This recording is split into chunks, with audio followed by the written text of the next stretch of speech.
Air India Poor 171 crash was the most horrific one in aviation history, but man, the recent leaked files just took this tragedy from heartbreaking to downright suspicious. Turns out, the official story isn't even scratching the surface of what really went down in that cockpit. And it may not have been an accident at all. And if these leaks are even half true, someone's been sitting on a bombshell for months. Because on the morning of June 12th, 2025, Air India Flight AI-7, a Boeing 787-8 Dreamliner, lifted off with 230 passengers, 10 crew members, and 2 highly experienced pilots. It was supposed to be a routine flight, but within minutes, the aircraft was on a path to becoming India's deadliest aviation disaster in 2 decades. Both GE NX-1B engines lost thrust almost simultaneously, turning the sleek, modern Dreamliner into a powerless glider with hundreds of lives depending on seconds that were slipping away. The chaos didn't end in open fields or an isolated crash site. It ended in the heart of a city, ripping through a student dormitory at BJ Medical College. 6 buildings were torn apart during the peak of final exams, leaving behind a trail of destruction and grief that stretched far beyond the runway. In total, 260 lives were lost, including 19 people who were never even on the plane.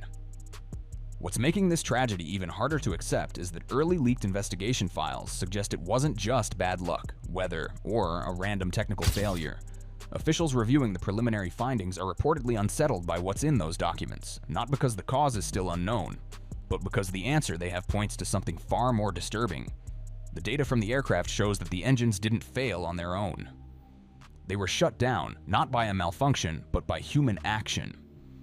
Both engine fuel control switches, devices meant to be handled only when the aircraft is safely on the ground, were moved from run to cut off mid-air.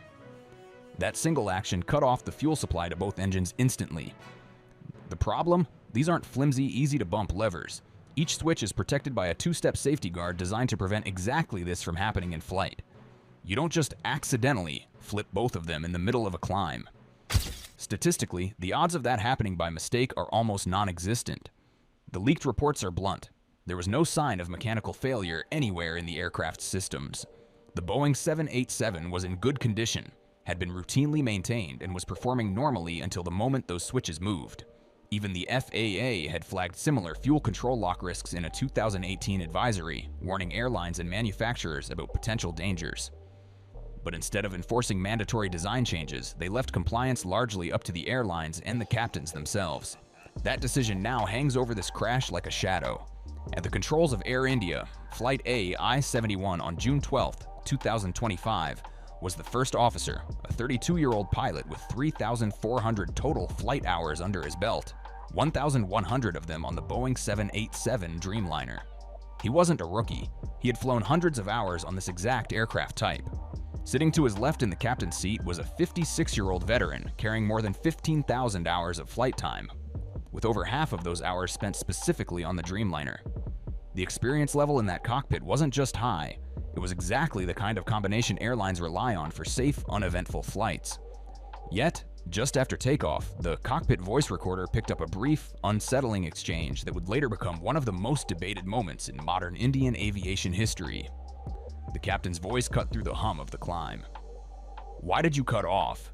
The first officer's immediate reply, "I didn't." There was no hesitation, no uncertainty in his tone, but those 4 words set the stage for one of the most puzzling aviation mysteries in 2 decades. Within seconds, both pilots realized the engines were starved of fuel. The twin GE NX-1B engines, the very heart of the Dreamliner, had gone silent. The data later confirmed that both engine fuel control switches, devices intended to be used only when the aircraft is safely parked, had been moved from run to cut off mid-air. Almost instantly, the pilots flipped them back to run, but this wasn't a light switch. Restarting a turbofan engine at altitude isn't instantaneous. Even under ideal conditions, the restart process takes valuable seconds. In this case, they had barely 15 before the aircraft met the ground. At 15 seconds, there was no time for recovery. AI-71 struck the city below with full force, cutting through the BJ Medical College student dormitory and leveling 6 buildings. The sheer speed of the sequence from power loss to impact has left investigators with a narrow, unforgiving window of events to analyze. The central question remains: how could both fuel switches have been moved in the first place? Official theories on the table range from a procedural misunderstanding to a cockpit miscommunication, or even simple human fatigue under high workload. The takeoff phase is one of the busiest parts of any flight, with multiple tasks, calls, and system checks happening in quick succession. A momentary lapse, in theory, could cause a single error. But the odds of both guarded switches being moved, one after the other, in perfect sync, is so slim that investigators are hesitant to call it a mere accident.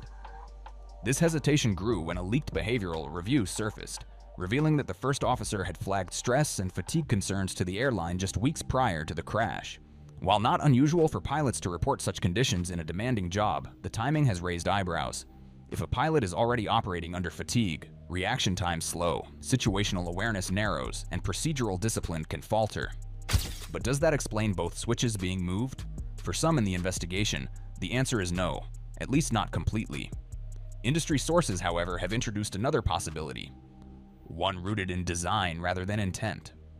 The Boeing 787's cockpit has long faced quiet criticism from some pilots over the placement of certain engine and fuel controls. The switches in question are physically close to other engine management controls, and in a high-stress, high-workload moment, there's a chance that muscle memory and hand movement could target the wrong control entirely. In calm simulator sessions, such a mistake would be rare. In the heat of a real takeoff, with alarms, wind shear warnings, or other cockpit chatter, it's not unthinkable. Boeing has never publicly acknowledged this as a flaw, but it's not the first time the topic has been raised internally. Confidential safety assessments in the past have noted that while the switches are protected with safety guards, the combination of their position and the sequence of movements needed for other engine tasks could create a scenario where an error is possible, especially under stress. For some investigators, this design critique fits too neatly into the AI-71 timeline to ignore.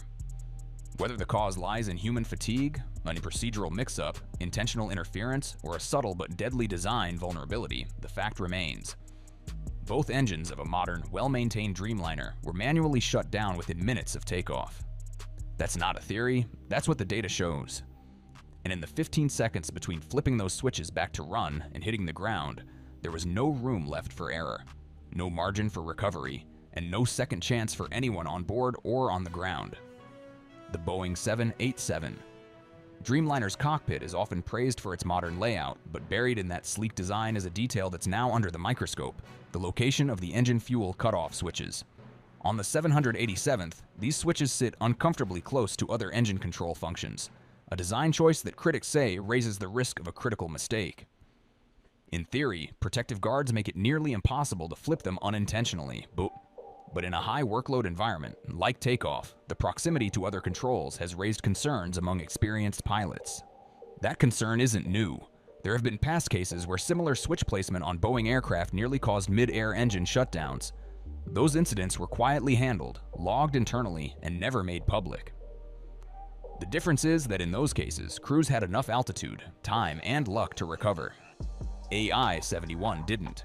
After the AI-71 crash, both the FAA and the European Union Aviation Safety Agency, EASA, and Chain initiated quiet but serious reviews of cockpit design standards. The focus isn't only on Boeing, it's on whether the industry has been too comfortable with control layouts that leave no margin for a split-second error.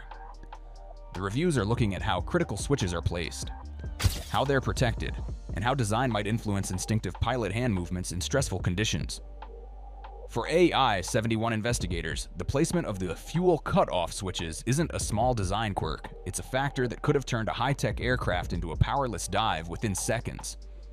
The questions don't end with the cockpit design. Training has also come under fire.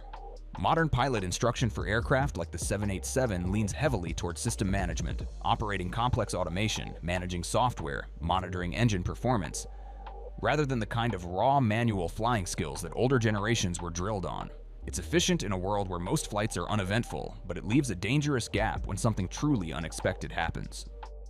Leaked training schedules from Air India's own simulator program revealed something telling. There was no scenario covering a simultaneous dual-engine shutdown right after takeoff. The possibility wasn't in their checklist, and it wasn't something crews rehearsed under realistic conditions.